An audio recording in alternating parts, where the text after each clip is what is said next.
আমের সিজনে তো সবাই আচার বানায়। চলেন আমার আম্মুর হাতের স্পেশাল আচার দেখে আসি। আসসালামু আলাইকুম, কেমন আছেন আপনারা সবাই? আজকে আমি আমার আম্মুর হাতে স্পেশাল কাশ্মীরি আচার আর মোরব্বা আপনাদের মাঝে শেয়ার করব। আমার বাবা বাজার থেকে আম আর পাকা আম একসাথে নিয়ে এসেছে। প্রথমে আম্মু আমগুলো খুলে তারপর বাটিতে ঢেলে নিয়ে ভিজিয়ে রেখেছে অনেকক্ষণের জন্য। এখন আম্মু এগুলোকে কেটে ফেলবে। তো কাটা শেষ হওয়ার পরে আম্মু এগুলোকে সুন্দর করে অনেকক্ষণের জন্য ভিজিয়ে রেখেছে। আম্মু এটা অনেকক্ষণের জন্য ভিজিয়ে রাখবে। ভিজানো হলে আম্মু এটাকে কাঁটা চামচ দিয়ে কেচে নেবে। তো আমরা সবাই মিলে আম্মুকে হেল্প করতেছিলাম মোরব্বাটা কাঁটা চামচ দিয়ে কেচে নেওয়ার জন্য। তো আমাদের কাচার পরে এরকম হয়েছে মোরব্বাটা দেখতে। তো এটা আম্মু সাইডে ভিজিয়ে রাখবে। এখানে অনেকগুলো আম আছে, তো আমরা সবাই মিলে তাড়াতাড়ি করে আম্মুকে কেচে দিলাম। আর এটা কাশ্মীরি আচারের জন্য কাটা হয়েছে। এটাও আম্মু অনেকক্ষণের জন্য ভিজিয়ে রেখেছে, আর এটা অনেক চিকন করে কাটতে হবে। আম্মু এটা ফিটকারি দিয়ে ভিজিয়ে রেখেছে। আম্মু এটা কাশ্মীরি আচারের জন্য তৈরি করেছিল। এখন আম্মু এটাকে পানি ঝরিয়ে ফেলবে।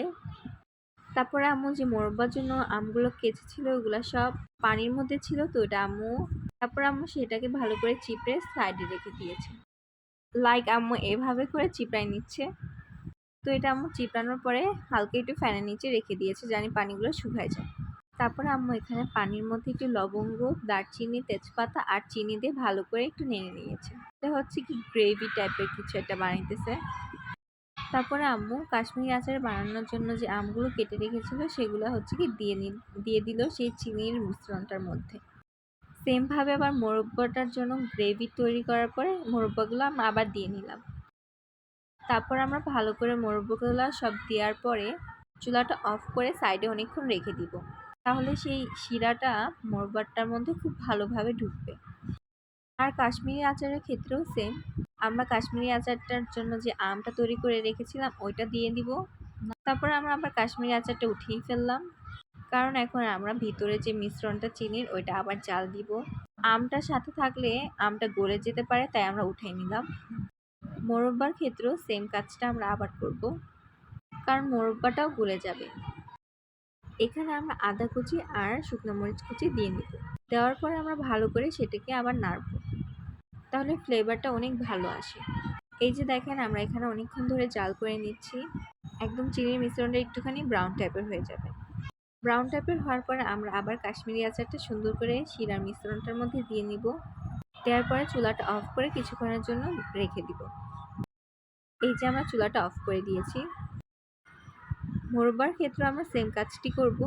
যে মোরব্বাগুলো উঠিয়ে রেখেছিলাম সেগুলো আবার চিনির মিশ্রণটার মধ্যে দিয়ে নিব, কারণ আমরা চিনির মিশ্রণটা আগেই জাল করে ফেলেছি।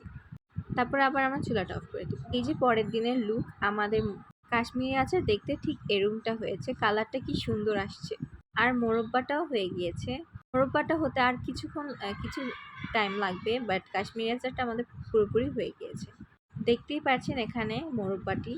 আমরা এখন এটা একটি পাত্রের মধ্যে রেখে দিব। এটা 6 মাস পর্যন্ত আমাদের নর্মাল ফ্রিজে থাকলেও নষ্ট হবে না, আর বাহিরে থাকলেও কোনো নষ্ট হবে না। এটা আপনারা 6 মাস ধরে সংরক্ষণ করতে পারবেন।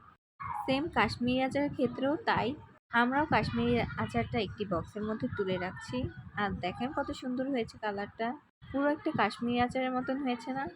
এটা দেখে লাগছেই না যে এটা বাসায় বানানো। এখন আমি একটু ট্রাই করে দেখবো কিরকম খেতে।